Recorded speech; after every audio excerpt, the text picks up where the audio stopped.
How many subscribers do you have on YouTube, by the way? It is at 140,000. Amazing. Yeah. Amazing. And I think when we met, it was at like 2,000. Are you serious? Yeah. I can't believe I was friends with such a small YouTuber. I know. Hey, you were kind of, I'm kidding. I'm joking. You were still the Sara DIETSCHY, but you've grown so much more since. Because then It's that been was when you were crazy. vlogging. So you weren't this tech connoisseur guru. Right. It was Back a lot then, of it was vlogs. like just vlogging. You just had the RX 100. Yeah. I had, like the same camera. We were just It shooting was our little great. It was vlogs. such good times. Guys, welcome to another episode of That Creative Life. We have the homie Brett Conti. I guess you could say we go back in terms of New York because you were one of the first people who emailed me back in the day when I was checking my emails. So thank goodness I did. Mm-hmm. And something that I kind of want to talk to you about today is I want to start with skateboarding Brett, Fortune Brett, because a lot of YouTubers are on this podcast and we dissect all of the things that have led them to get a following, which we'll get to eventually. But what's unique about you is you came from this world of skateboarding. So thank you for being on. Thank you for having me, Sara. You know, you have this great following on the internet, but I think a lot of people who follow you on YouTube might not even know about Fortune Brett. It's true. So can you give me a little bit of background on what you do day to day? And then we'll kind of like start with skateboarding, Brett. This is so exciting. I'm glad we get to chat. Yeah. So I guess first the day to day. I mean, you know how the life is. It's so different, but I did used to have a space right down the hall on the same floor as you, Sara, for about 6 months. Just got rid of it just since it's so cold now that I want to do some traveling to warmer places. But yeah, I got into YouTube and filmmaking and videoing from skateboarding because as you know, if you land a cool trick, it didn't happen unless you filmed it. So it was always about making the dopest videos. And even when I first started skateboarding wasn't cool at all. So why I wanted to start filming it was so I could put in my AIM profile and show kids in not even middle school, in elementary school, like 5th grade, that I'm a legit skateboarder. Well, I have to ask you what your username was. Brett rocked the house. Mine was Chick22 Sara. Nice. So we should put that bold as like our Instagram handle now. Yes. Oh, that is so funny. So what would you link there? How would you show people videos back in the day? Because you could have a profile and you could put a link there. So like link it to my YouTube channel. Oh, so it was YouTube. 2006 when YouTube first came out. I had a YouTube channel. It was like me at the skate park. And I would like make these videos with my friends, and it was like obviously fun doing it. But I remember like putting it in my profile because kids used to make fun of me at that time, like, "Oh, skater boy."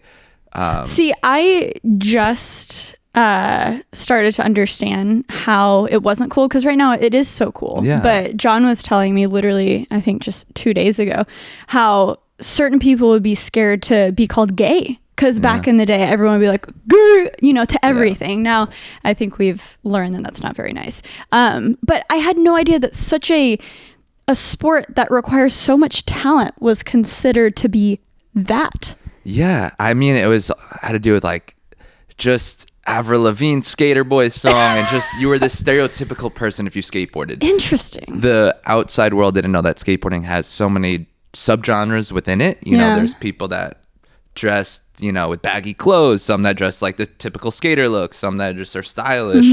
But I wouldn't even dress like your typical skater that like hangs out at the mall, but still I was just like, you're that skater boy now. Because I guess there was some people who would use a skateboard deck as a prop, would hang out in the mall, and that's where I guess the mall grabbing poser thing came from.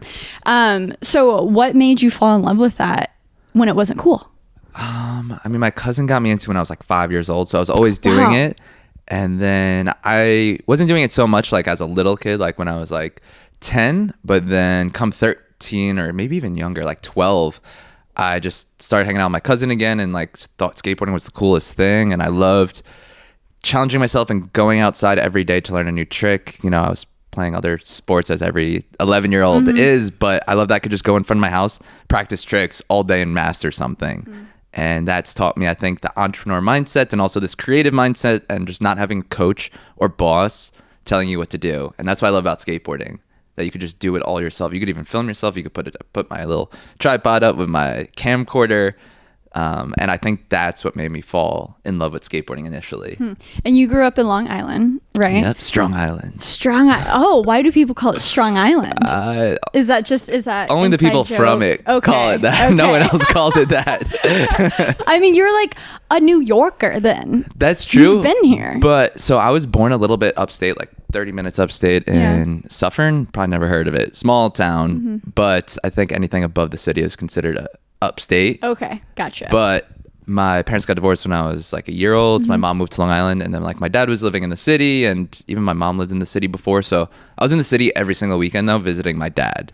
So I always got to see what, you know, Times Square looked like in, you know, the early 90s. Wow. Like when I was first born as a little kid, I remember going to Times Square and like Bryant Park, which were just drugs everywhere, prostitutes. I remember being a little kid and be like, New York is a scary place. Wow. Well, yeah, you watch these documentaries of, you know, even in the 70s, that's when it really started, and it was just so sketchy. And it's interesting when people today call it sketchy and talk about the homeless problem and stuff. I'm like, New York is so first of all, have you been to downtown LA? Yeah. And because they'll compare those two places and think they're the same. And New York is so just good. Yeah. Like, it's fine. Yeah. It's so safe, you know?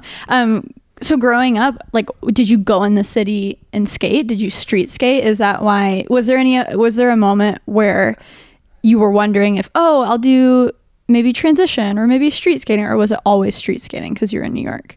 Yeah, it was always street skating, and I was a little kid. I would come in, you know, by myself or with my friends when I was like 13 years old to meet up with other kids in other cities, and we would meet up here and go skate all day. But it wasn't until a few years later that like I really fell in love with the city, because at the time I was still transitioning. We had Mayor Giuliani who really cleaned up the city. Right. And from there, like once it started getting cleaner and safer, that's when I was like, this is the greatest city in the world. But I remember as a little kid where I was a little afraid of it. So what was the first moment where you realize that you're good at skating and you can, because we'll get into, you went to college for finance and stuff, which is so fascinating. But what was the moment that, I'm good at this. Maybe I can make this a part of my job somehow. I mean, when I realized at the skate park I was better than everyone else. But I think at that time, you know, there was no like real social media back then. Like there was Facebook, even MySpace, like AIM, but I would still like make these videos and put them out. And you had that like little recognition when I would go to a skate park and other little, you know, kids would be like, whoa, like I've seen your video part or stuff like that. And I think then that's when I was like, whoa, that's crazy that people have seen my skateboarding. Yeah. So I guess that's when I realized I started doing contests. That's actually how I met your lovely boyfriend. John was in Atlanta. We were at a contest and John crushed it. John got like second place. I remember I was like, dang, for someone so good, I'm surprised he's so nice. Because usually skateboarders are assholes. So I was just like, damn, that guy's so cool. And like, he's so good at skateboarding. Like, why is he this friendly? Yeah. It was so funny when we started hanging out, and then I would talk about friends or people who I know. And so casually you would come up, casually Ty Moss would come up. And he was like, what? How do you know these people? And the more people I talk to, especially if it has to do with New York, skateboarding has such a tight relation to the creative community, I think. And maybe it has to do with filming. All skateboarders have to, you know, they learn how to use that DSLR, learn how to film, what's a fisheye. There's that intro in the creative world. So when you were in high school, what was going through your head when you decided to go to college for business, for finance? I'm going to be a finance bro because I'm in New York? No. So when I was in high school, I used to tell my family, I was like, I'm not going to college. I want to be a professional skateboarder. I want this more than anything. And then my dad just kind of convinced me, not like actually was like, you're going to college, but he like just played it off and like signed me up pretty much and had me send the application. And then I was like, all right, like I'll give this a try. At least I'll leave in the city because I went to Manhattan College. And then I think it was the movie Wall Street, the first one, not the one with Shia LaBeouf, but the original one with whoever that was. Charlie Sheen, maybe? Gecko? Was it Charlie Sheen, I think? Yes. Yeah. Yes. So I remember seeing that movie, and what I loved about finance was that I thought that I could be like a stockbroker and beat the market and work remotely, because at that point I knew I wanted to travel. I wanted to be my own boss. I guess so does everyone, but I was like, all right, maybe with finance I could do this, get a degree, make my family happy. and I could still like work my own hours and hopefully just trade stocks all day. So I don't know what I was thinking. That's always been a desire then, to be your own boss. Yep. Yeah. I mean, I don't think I could be employed now, especially after having the taste of the freedom that we have, like having our own offices, doing our own hours. I don't think I could go back to working for someone now. Oh, the fact that, because some days I'll be up till 3 editing, and then I'll just wake up at 11 or 12. And that's just how it goes sometimes. And sometimes I'll have to wake up early, but you can control things, right? Did you finish college? I did, all 4 years. And I'm curious, how much was it? Oh, the school? Yeah. It was, do you still have loans from it? Yeah, but it's not much. Like, I honestly... Because I guess like you 8,000 left, but it was the school initially was like $45,000 a year, but then I had like some scholarship and then I had financial aid. So I think out of pocket, like when I was done, I only had to pay like 15 grand. That's so it's much like better than the horse compared to other people that have $250,000 in debt. So it was. In last podcast, I was talking to Joe Franco about going to school in Manhattan, and even though it was so expensive, she got the same benefit as a lot of people do who do. Maybe not go to college, but they pack up and go to a big city to experience the culture and get internships that wouldn't be, in random cities, because New York is so unique. So it's like, if you're gonna send it, you might as well send it in Manhattan, man. It's like true. you're gonna learn. Did you have any wacky internships? Yeah, so I interned at Morgan Stanley. Oh, I know, and that's what made me realize I was like, wait, this is not Screw for me. This. It told me, I was like, this is not the life I want to do, because the guy who I interned for, he was a good friend of my dad who also went to Manhattan College where I went. So the guy like wanted to take me under his wing, and this was before Wolf of Wall Street came out, and this guy was literally the Wolf of Wall Street. Wow. He was greatest guy ever, but he was like, you need to have a girlfriend at every school. He's like, you need your NYU girl. He's like, you need your Manhattan College girl, your Fordham girl. Like, he was not like, all in good manner though. Like, he was just like he was like 50, still like only had a girlfriend, no kids. Like, wow. So it was like such an interesting internship, and it wasn't him that made me not want to stick that through, but it was seeing where I could be in 10 years and 20 years, seeing these people throughout the office, Morgan Stanley, being like, okay, so if I put in 20 years of my life, I'm just going to be right where this guy is right now, who looks miserable. I mean, some people do like it. Don't get me wrong. But it's is it hierarchical? Is that a word? Is it similar to people who study law where you have to put in the time? Like, you can't be this genius who skips 4 levels of management. Like, there is only one process. It depends where you're going. So I was in wealth management. So you need to you have to pass all of your Series 7 tests, and that could take 2 years to pass. I have friends who are still in finance that are like, have failed it 3 times. So it's like, and if you don't pass, you can't. Then you like can't manage people's money, and like there's stuff like that that's really complicated with it, and especially if you want to work at a big company like Morgan Stanley, like you really have to go back to school. You have to go to Harvard. You have to get your MBA. You have to even take it further. Interesting. Yeah. So you can't stop at the 4 years. You can't just go get. You could, and I guess I don't know. I was just the intern, but from my understanding, I think that would be really hard. It's way harder to become a successful employee and like make it through the rat race, I think, than doing it yourself. Because I think I'm like, just building a business. If I didn't have this and say I needed money and needed to use my college degree, I was like, I'd only be making like 50, 60 grand a year in New York City. Like, is that really is that the starting salary? Yeah, I think at Morgan Stanley the starting was like 50 to 60.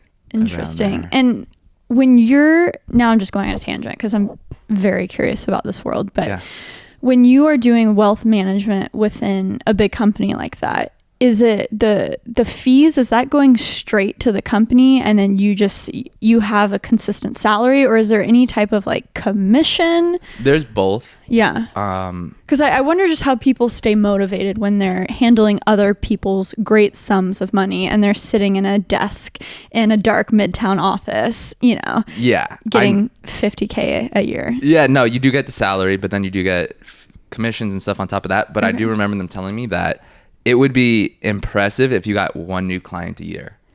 Really? So it's that difficult to get new clients. And my job as the intern literally was, they told me the first day, they're like, all right, you're going to make 500 phone calls a day and don't pick up your head until then. That's some like pursuit of happiness stuff right there. So I mean, I'm not gonna lie. Who I did were you like calling, Brett? So you had to call the top 1%, doctors, lawyers, anyone who has over $2 million in investable assets and had to get their money. But I was just, after the first week, like I was a little pumped up, you know, like they fire you up in the beginning where they like make it seem excited and they're like, oh yeah, like, well, even as an intern, like, and I was getting paid for the internship, but not well. And they're like, oh, we'll even like do something and like give you a kickback if you get a client. So I was like so motivated the first week and I was like, wait, this is horrible. I would go in every day just losing my mind. So I had like my own little corner section. So I was learning how to code. I was like still trying to use my time wisely, but I was like, I need to get out of this. So I was like starting Fortune, my company. And I was like, I'm going to make a website. I'm going to somehow make it as an entrepreneur because I can't do this. That is so fascinating. Were you using a phone book? How do you get these people's numbers? It wasn't, I'm only a year older than you, Sara. But still to this day. So you were like white book listings online? No, so they had, Morgan Stanley had like this thousands like a ledger of pages. Of people. Okay. Yeah, I didn't have to find them. I just had to call. I had to send them. I had to like literally lick stamps and like lick envelopes and like mail them out like these letters that like come to our seminar and learn about. Can you please like run through a phone call if someone actually answered a number that they don't have? Like, what would you say? Like, pretend you're calling me. Hey, what's up? Hey, Sara, I was wondering, you know, you have that account with who is this?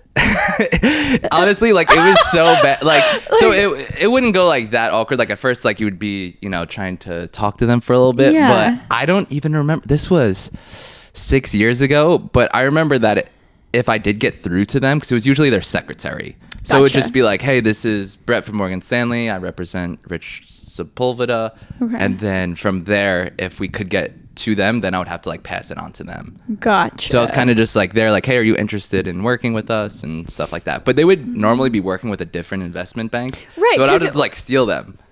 Oh, so you actually successfully did that a few times? No. I mean, I would get a hold of them a couple times a day, but like, I don't think we ended up, I don't know. I was so not motivated. Well, and you would think once you're at the point, if you have $2 million in assets, you probably already have someone who's working with you. It's interesting they didn't, I don't know, maybe lower the bar a little bit. And that's fascinating. Okay, I'm so sorry I spent so much time on the subject. Do you want to invest? I know a guy. I think I'll still get my commission. No, anyone listening, you know, no, I'm just kidding. I would never. Hit up Brett's info in the description below, and he'll help you invest your money today. Yes. How do you do your own investing? You know what? This is the first year that I started investing. Mm-hmm. I think we've talked about this a little bit briefly. You know, we did for retirement, but now it's more, I want to buy an apartment probably before, you know, by the time I'm 30. So putting money away towards that, just because I was leaving all my money in a checking account. Mm-hmm. So it was no interest, anything, nothing. Yeah. And with inflation, you're pretty much losing money. Mm-hmm. So I just started putting money even just in mutual funds, safe stuff, and then like money market accounts. Yeah, even some more aggressive growth. Yeah. But for the most part, now I'm starting to put a lot of my money into investments. Yeah. What is your ideal condo in New York City? Because I think about this all the time. And you're always posting photos of like cool little houses and every other townhouses. Yeah, every other week I jump back. I'm like, this is so dumb buying in the city. Why would I ever do this when the apartments that would be good for me that are on par with what I'm renting start at 1.5, and then the next week I'll be like, oh my gosh, it would be so fun to buy something, maybe renovate it, you know, and then I'll flip on, do I want a penthouse in like a condo building, or do I want like a 5-floor walk up? You know what? You're giving me ideas right now. All right, when I buy something, I'm just going to turn that into the new series on my YouTube channel, like renovating my new apartment. And that's the thing. People love that stuff. They do. They love it. We both know that people love anything apartment in New York City. Well, because I sit there and watch those videos, whether it's our homie Eric or freaking, what's their name? The Waco people. On HGTV. Oh my gosh, they have like an empire. Oh, Joanna Gaines and something else Gaines. Fun fact, that dude went to my high school along with Post Malone. Malone. Yeah, and you Demi showed Lovato. me the photo of Post Malone in the yearbook. Chip Gaines. That's Gaines, their name. okay. So they flip houses in Waco, Texas, and it's the most dinky little town, and they've turned it into this like flourishing economy with their own shops and stuff. And but I love that stuff. Yeah, I absolutely love that even right stuff. now, I don't know if you pay attention to the market in New York City to buy. It's the best time to buy right now. It's a buyer's market. Yeah, I think everyone's waiting for more of like an overall market crash to actually, but I think it's because everyone's waiting, no one's buying, so the prices are lowering. And that's what I noticed when I was looking at condos in Midtown. Just the very basic, nothing fancy, 1 bedroom, 2 bedroom, and just like a average big building.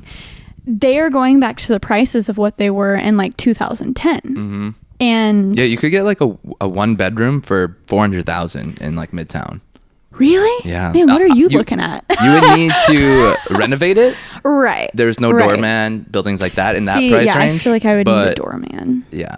Yeah, you do. You're a doorman type of girl. I am a doorman type of girl. That's why I'm obsessed with all of these 4 and 5 floor walk-ups. Like in Brooklyn, they're so beautiful.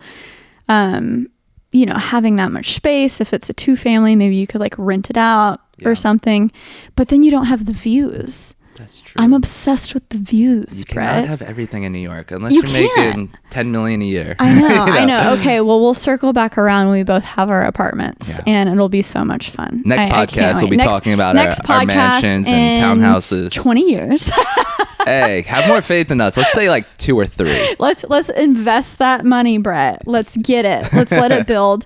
The past year has been great in terms of stocks going up and stuff.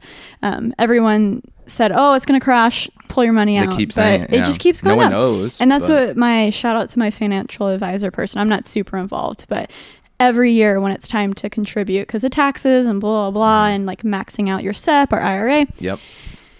Always, I'm like, are you sure I should put that much in? Like, aren't things about to crash? And blah. He's like, he tells me the same thing every time. Like, Sarah, you're young. In your lifetime, it'll go up and down. That's probably the 3 thing. different if it times. crashes, we're not going to sell for 20 years or a couple years. So look at 2008, 2009, it went down, but then just put it in up. and don't look at it. Yeah, you know, that's it. Anyways, we're in a good place. Don't worry. Yeah. So I love that you were there in a space where you were like, oh my gosh, this is terrible. What else can I do? That's when you started building the Fortune website. Mm-hmm. And that's where a lot of what I have today came from, is when I was bored out of my mind. I hated my life in college, and I was in the back when I was still going to classes. I was in the back of my Circuits 101 class, basically coming up with YouTube ideas and ordering new cameras and all of that stuff. And so tell me a little bit about Fortune. And I guess you got to a point where you were really good at skating, but what was your relationships with other companies at that point? Yeah, so the reason why I didn't pursue skateboarding, what happened was I got hurt. I tore a ligament in my ankle. So everything was going so well. Like at your peak. Yeah, definitely at my peak. Like I just felt like something was happening soon. Like a lot of people were talking about me. I was like getting hit up by different companies. And then I tore a ligament in my ankle doing just like a stupid trick, just not thinking. And I thought it was fine. And I kept skateboarding on it because like I was literally jumping off something about like 3 feet high when I'm used to jumping off things that were, overhead high, grinding handrails. And a little thing happened. So I was just like, you know what? I'm going to skate through it. I'm a man. I can, this is nothing. And then after a couple days of that, it just made it so worse. And I could barely walk for like a couple weeks after that. Like after I kept skating on it and having a little more couple injuries, I was like, shit, every step I take, I'm in pain. And then that took about 6 months to fully heal. Wow. But during that 6 months is which in the skateboarding world is a lot. Yeah, exactly. And especially when you have the buzz. Yeah. So it's just like, that's it. It's over. What am I going to do? But I thought positively, and I wanted to use my time wisely and productively. So that's when I got my grandma's sewing machine. And my grandfather was president of a textile company. So I had all these cool textiles and prints. And I just started making pocket t-shirts and hats, beanies, anything I could make out of my dorm room. And was selling to them to kids on campus and to small skate shops. And so you weren't just printing a logo on a t-shirt, but you were in there sewing. Yeah. You were literally sewing materials onto t-shirts. Mm-hmm. And how long would that take? You know, some of them were like one pocket super tee. intricate. So I wasn't even just doing pocket tee. So I was doing and had a pocket. I would even rip off the sleeves and sew a pattern on, like, Wow. take fabric and make sleeves there.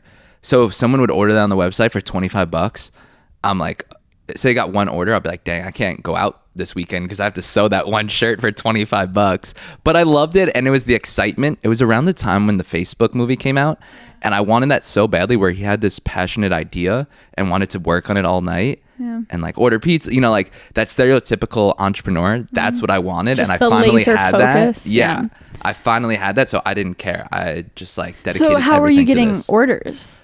Like I said, I had a little bit of buzz from skateboarding, so it was more through that and just like hooking up other skateboarders and spreading the word that way. And this was before the time.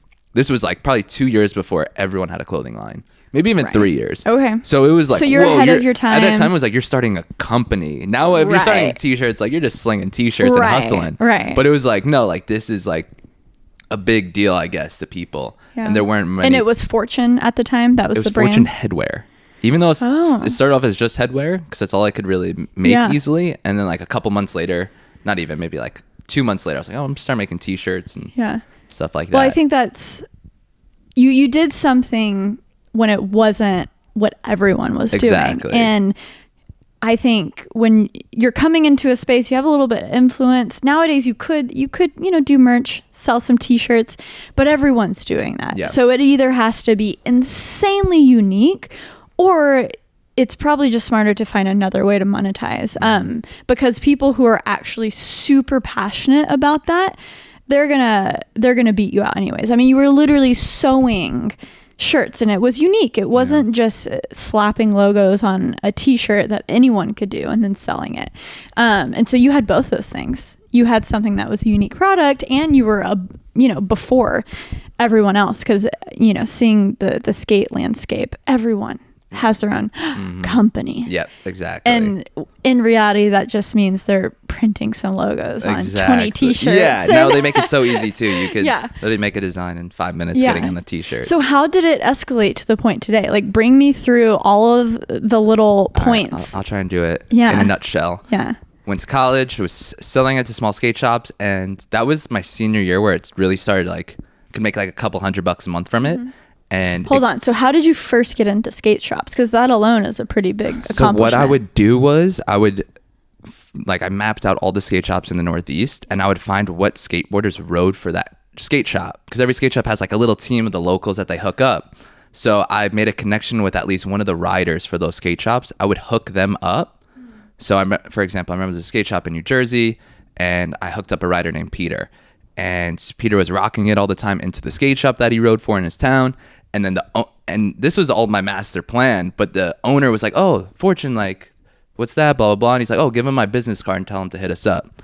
It's like, so perfect, the it worked. owners and were starting to see it. Yeah, so I wasn't even hitting them up. It was more like, all right, I'm going to get in their eyes somehow through their riders who are my friends. And I get to hook up these kids. And like, using your community. Yeah, so like they're hyped to get free products and rep something. And something, little side note, skateboarding community is so, if you give someone a t-shirt, there are already people that unfortunately don't get paid a lot. So if you take the step to just give away a $20 t-shirt, you would be surprised how much love that you actually get so back. True. It's sending a t-shirt to a popular YouTuber might not have a lot of impact, but if you find those people who maybe they just got an audience, or they are more in a small niche, that's like the dream when you're starting as a YouTuber or in any industry. You're like, you want to have someone give you the credit that you want. So if you can recognize people who have newly found audiences, who are maybe in these more specific niches that don't have a huge audience, but they have a dedicated one, that's when, if you're sending out PR packages, or, you want more eyes on your brand, those are the people who can actually, I think, really represent you in like a pure way, because they're just stoked. Right? Yeah. I mean, I bet those skaters were like, oh, Brett, you're a homie, but also you're making good stuff that looked good. So, okay, the owners. So I'd get them in these small skate shops. Yeah. And how many units, like, per skate shop would you give? Not that many. Like, if a skate shop ordered like $300 to $500, like, that was good. But then there were some. There was a shop, Blades, which is right up Broadway from here.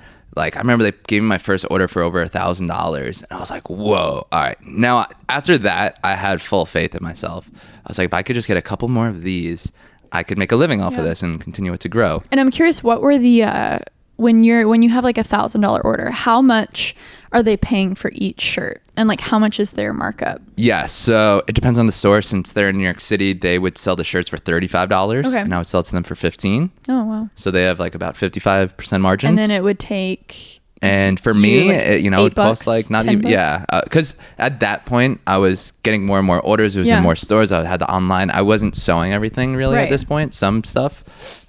So I had pretty good margins and ordering good volume. So yeah, it would cost like $6.50 to make a t-shirt. So everyone's making a decent amount. Yeah, exactly. Yeah. So I had good margins, and online I was making like decent money. So that's when I really believed in myself, and then got like my first tiny apartment in Chinatown. Love it. Yeah. And when did Zoomies happen? Because it's very cool, guys. If you go into Zoomies today, Fortune is in there. Yeah, we got skateboards. We have a whole line. You've been in there and bought a shirt, I remember. I freaking love it. Anytime we go to... It sounds like, oh gosh, I'm going to shame John and be like, oh, we go to Zoomies all the time. We don't go all the time. But when we do, it is so cool to see Fortune, right in the center of Zoomies, because that really has become, especially young kids' skate shop, because so many skate shops are going out of business.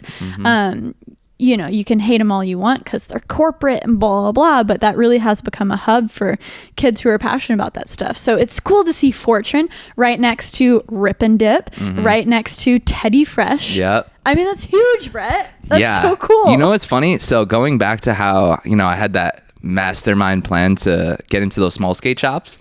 Same thing happened with Zoomies. Really? You know my buddy Dylan Collins, the artist? Yes. So Dylan was working at Zoomies. Okay. And I told myself, I was like, all right, how can I actually make this a sustainable company? How can I grow this? I was like, I need to get into Zoomies. Yeah. How do I do that? Dylan worked at Zoomies. He got me a job at Zoomies. I worked at Zoomies for 2 weeks, and I met the manager.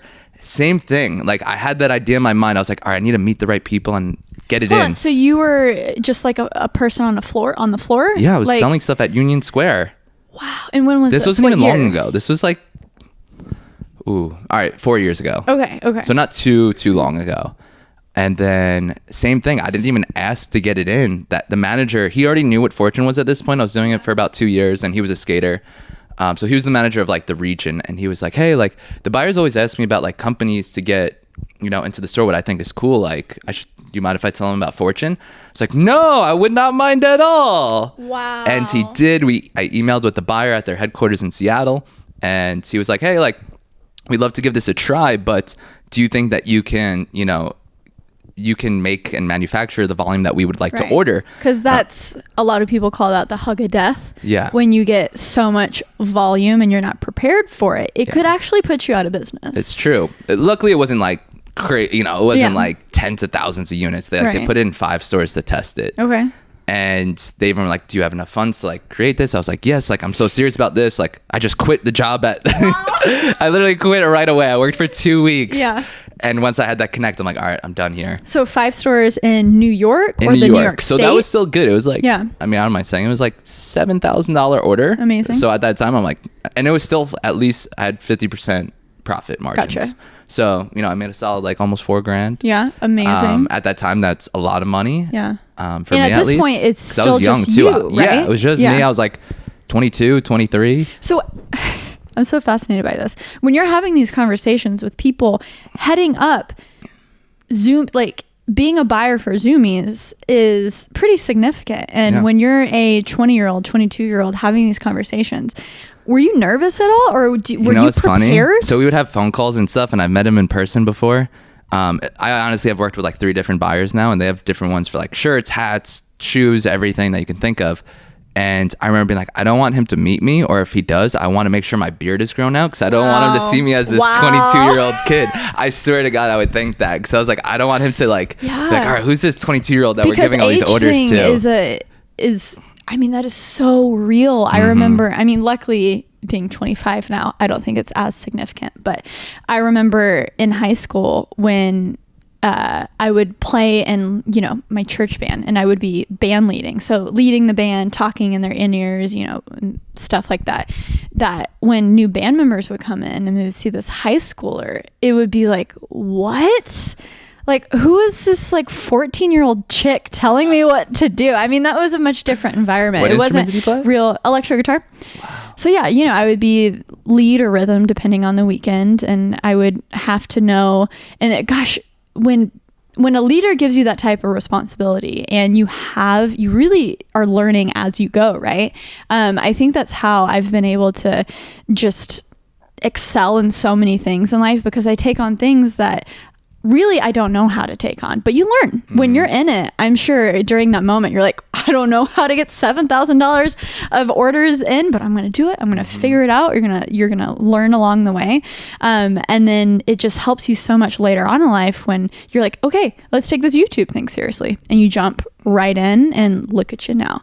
Yeah. And so for that first meeting, how did it go? Did you grow the beard? Yeah, like grew it out as best as I could. Luckily, I'm Italian, so it grows very quickly. I had that 5 o'clock shadow ready by the end of the day. Love it. And yeah, it went super well, and he was really cool. But I only ended up working with that buyer for like 2 more months, and then I got switched over to another one. And gosh, maintaining those relationships, because yes. it's one person, no, right? yeah, it is tough, but they obviously like will put in a good word if they like you. Gotcha. But I've been working with the same one for like 2+ years now, and he watches the vlogs. He'll like text me after like a good video goes up. I'm like, dude, that was sick. Yeah. Like he skates, he snowboards, so it makes it so much easier. And I'm glad that he like knows my YouTube grind. That like, and it's so cool to have an actual skater have your brand in a place like Zoomies, because I mean, you're pretty chill, you don't get into the drama, but as a person who sees from the outside, I think there's some feelings for the skateboard community when the biggest brands and what should be a skate shop are from YouTubers like PewDiePie and H3H3 and Rip and Dip, I guess, started from a core skateboarder, but have you found yourself in the middle of any of those, just any of the weirdness in skateboarding? It seems like you kind of stay out of it. And I think that I built enough credibility in the beginning. Obviously now, like, there's newer kids, there's people who never heard of me. Not that, you know, I was ever the biggest skateboarder, but even now I have a business partner, Manny Santiago, who's, you know, X Games gold medalist and is one of the best skateboarders and has a great reputation. So I think just making the smart moves with the brands, people will respect that. And I think that just having the respect from people in the beginning as a skateboarder, they know that I am like it a laid core that dude. foundation. Yeah, because I wonder now when you're making so many YouTube videos, you're not necessarily skating in every single one. Yeah. Oh yeah, not at all. You like, know, my audience, so many of them probably have no idea that I was this skateboarder in my previous life. And you know? I'm sure a few skateboarders see you and are like, you know, who's this dude? And then, you know, maybe it takes a clip of you skating to be like, oh, okay, wait, he's legit. Okay. Yeah, that happens all the time. I just made a video recently called like 3 minutes in New York City. It was like this cinematic film storytelling, and there's like one shot of skateboarding and I grind like this 10-stair handrail, and people were like, was that you?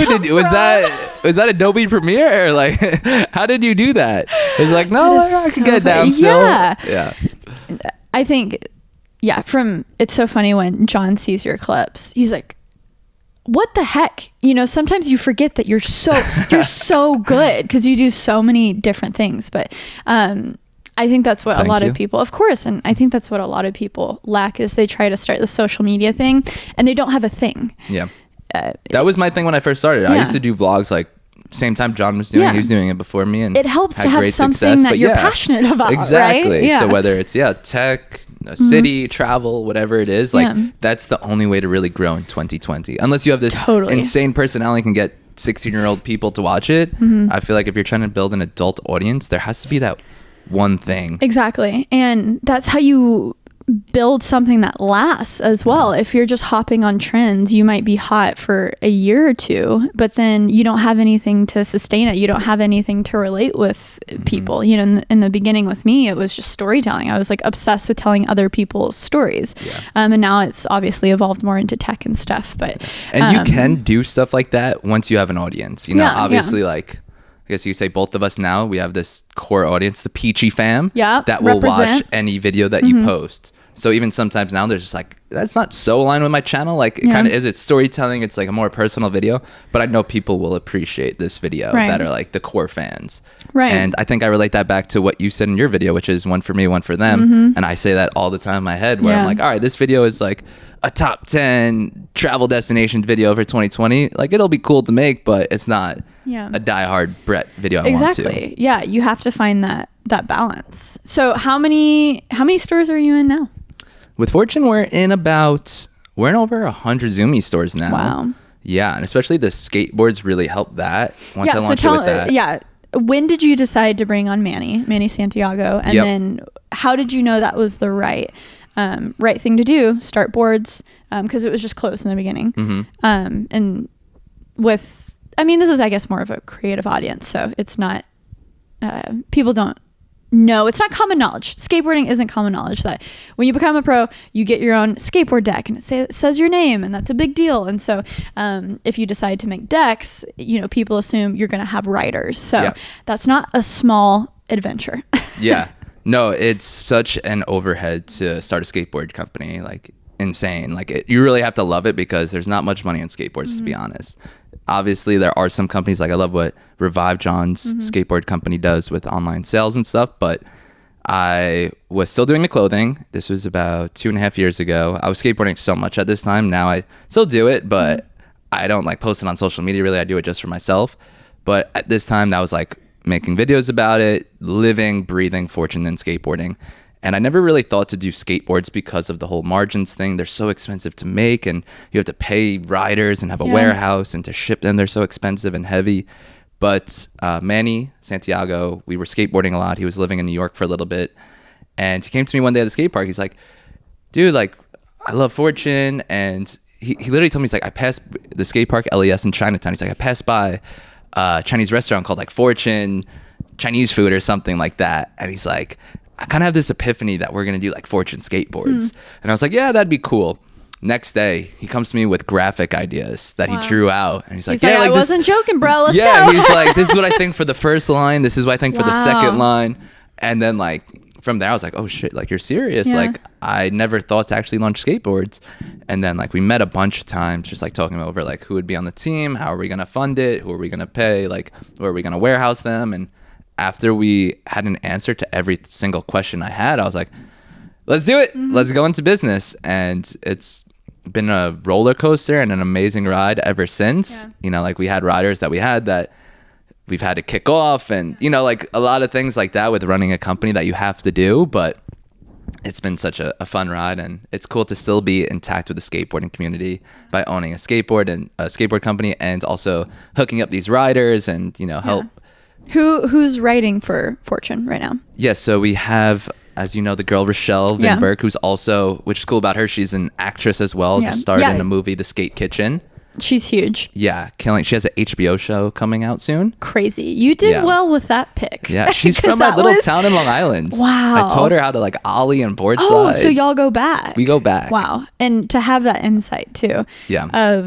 Because running a skateboard brand, it's not just about, skill is obviously one thing, but nowadays it's just your image. You gotta, you gotta have an image. You gotta like connect with people, and she sure does that. Yeah, so we've dominated with the female skateboarding community, just because of her, and like a lot of our graphics are. Even Manny's like a huge feminist. Like he's all about women's rights, and a lot of our graphics have to do with that, and just like human equality. So that resonates well with our audience that I don't see any other skateboard brand doing.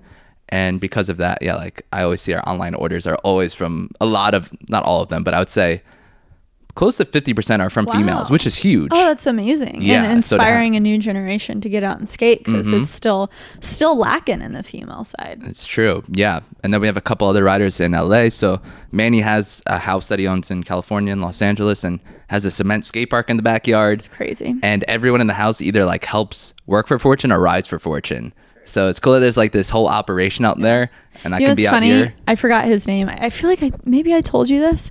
My Uber driver in LA was for you guys. Yeah, well, Dave. Dave? Yeah. Okay, I think that's him. Yeah, and he lived at that house. Yeah, okay. Yep. It was so funny. He was driving me from the airport or somewhere, and we somehow got to talking, and I brought up John. He's like, I know John, what? And you're what? And then he started, it wasn't until the end of the conversation that he mentioned Fortune. I was like, Fortune, that's Brett.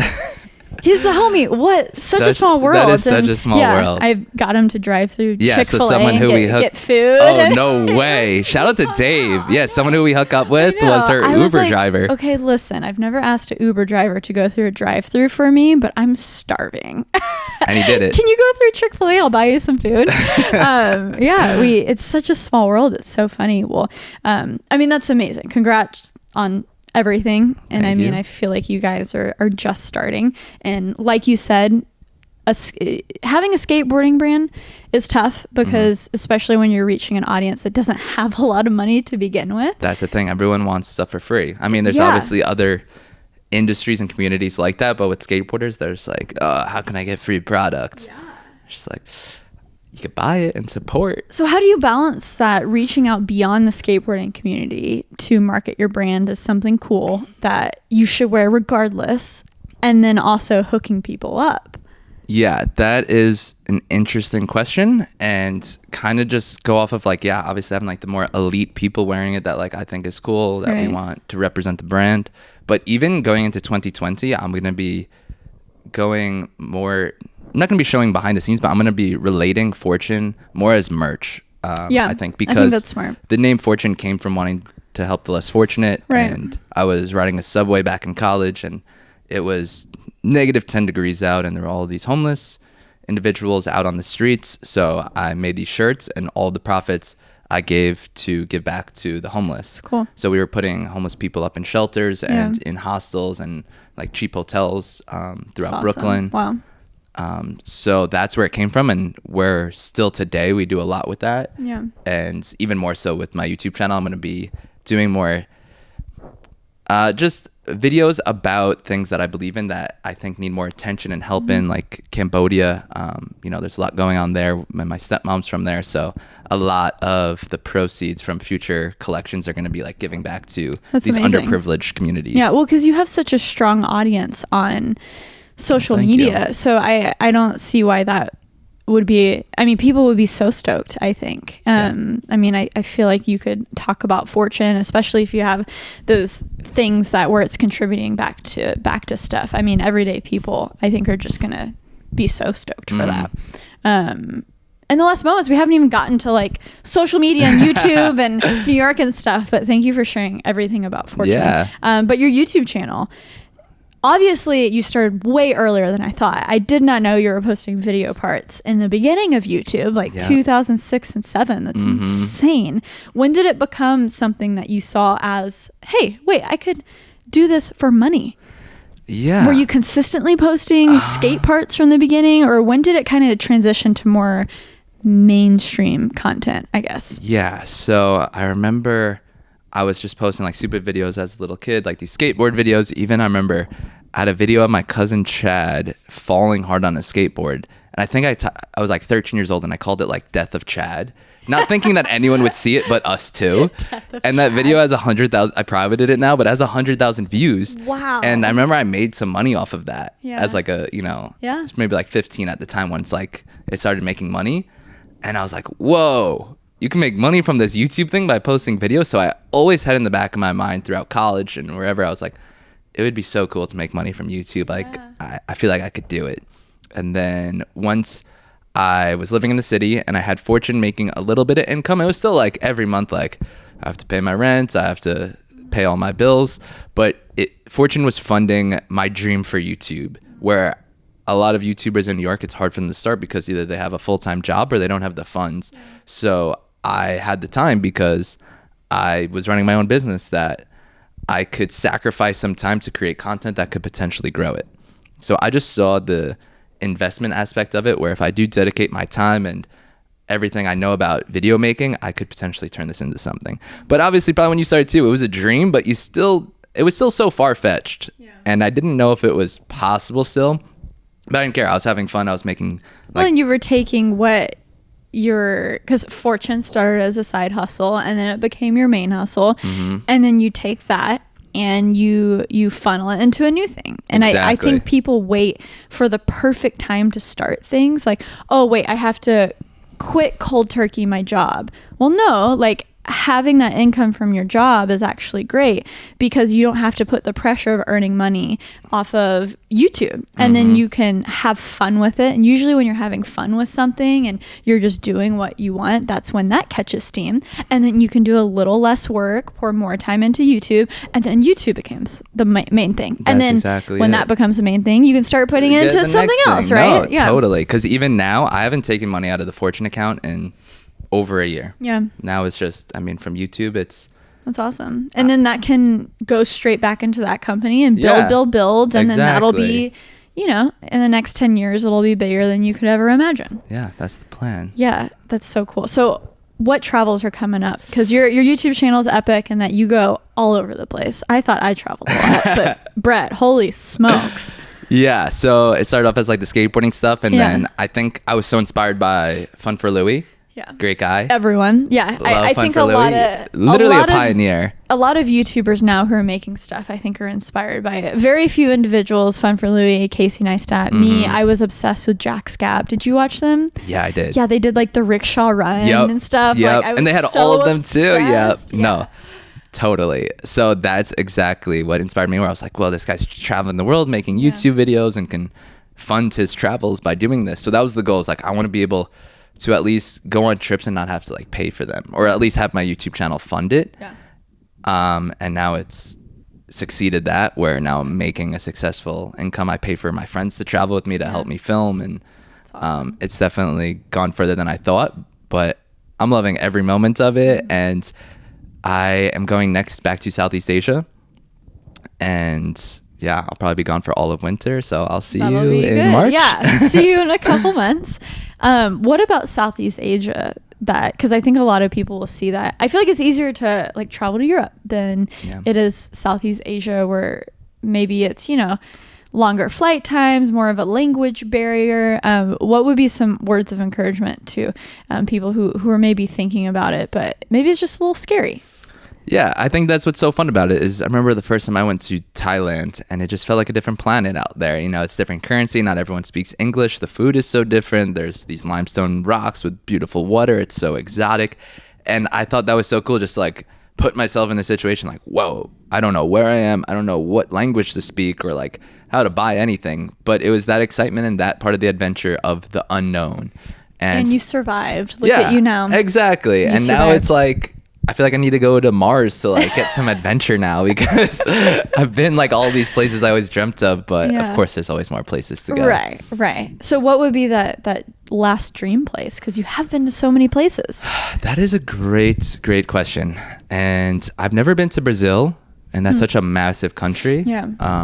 So I feel like I need to dedicate a lot of time there. Yeah. But I've only been to Beijing in China, and I would love to go into like the mountains and just get like so lost in there and just try and find a way. I need to get like Craig Adams and we'll go on a hike or something. Talk about a pivot. Yeah. That's like all his channel is now, which is really... that he came to Asia twice when I was there last winter. Like, really? I told him I was going to Thailand. I sent him my flights. He came to Thailand, spent like 3 days with me, and then like went back home. Did he make a video about it? Yeah, he made a video. Okay. He made like 2 videos. Went back home, and then I went to Bali from there. This was still one trip for me. He came to Bali for like 3 more days. And he was like, all right, I'm going back to New York, and then just like left. Guy just does whatever he wants, and I love it. Classic Craig. I love that guy. That is so funny. Okay, wrapping things up. What's maybe a word of encouragement you can give to people, not just about travel, but living their best creative life? You are the definition of, you know, a creative entrepreneur who saw, hey, I don't want to do this finance thing. I don't want to live my life for someone else. This is the worst. And you kind of forge your own path. And I think a lot of people find themselves stuck, and they want to do something similar. Yeah. What would be one nugget to get someone to just start?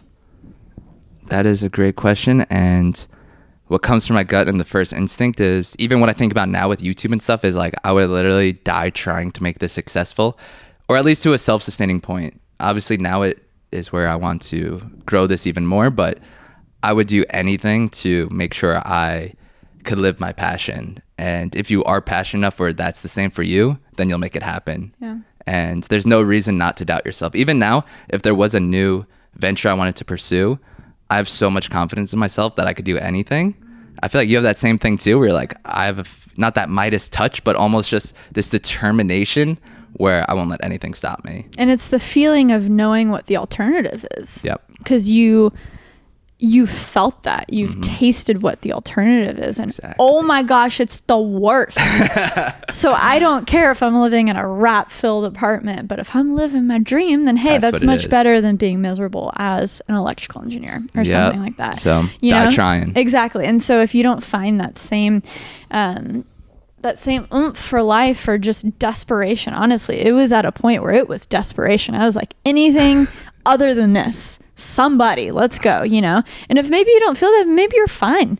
Maybe like doing your 9 to 5 is what you're meant to do. Some people like it. And then you just have what you're passionate about, your hobby, and that's what you do after 5 p.m. Yeah. And then that's your life, and it's good. Yeah, we were all made differently. Exactly. Some people have that in them to like want to do their own thing, but some people are happier with that, routine life and having a good boss and people that they like working with love it. And that's okay. That is okay. That's okay. But to the people who are just dying inside, take the step, because it's worth it. I think we both know what it feels like to just hate what we're doing. One more piece of advice. Yes.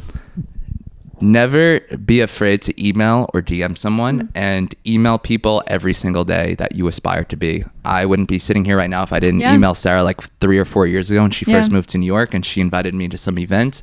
Now look at us. We're two friends hanging out doing a podcast. Exactly. Even my assistant Chris, he hit me up 5 times via email and DM and gave him a shot, and now he's working for me full time. I love that. So I think if there's someone that you aspire to be, whether it's Sara DIETSCHY, send them an email. You never know what could happen. She's looking for someone to help her out. Take the step. Yep. Take initiative. I love that. Brett, shout out whatever you want to shout out. YouTube, Instagram, where can people find you? Yeah, just type in Brett Conti on YouTube, Brett Conti on Instagram, and you can also check out Fortune Skate. Amazing. FortuneSkate.com? FortuneSkate.com, yep. Amazing. Brett, thank you so much for being on. You have an epic story. I'm so glad we got to chat about this. And then we'll have to do a part 2. Yes, and once we have our huge townhouses. Exactly. We'll do a part 2 and have so much fun on all your travels. Thank you. I look forward to keeping up with that. And thank you everyone for listening. Make sure you're subscribed wherever you listen. Apple Podcasts, Spotify, Google Podcasts. Hit that subscribe button so you get new podcasts every single Monday. We're getting back into a routine over here. So I'm trying to still post on Monday mornings. Christmas break got a little sketchy there, but need some time off. I'm back on the schedule. And thank you guys so much. Follow That Creative Life on Twitter and Instagram. Links are in the description below. Have an epic week. Brett, thank you. Thank you, Sara Peachy. Toodles.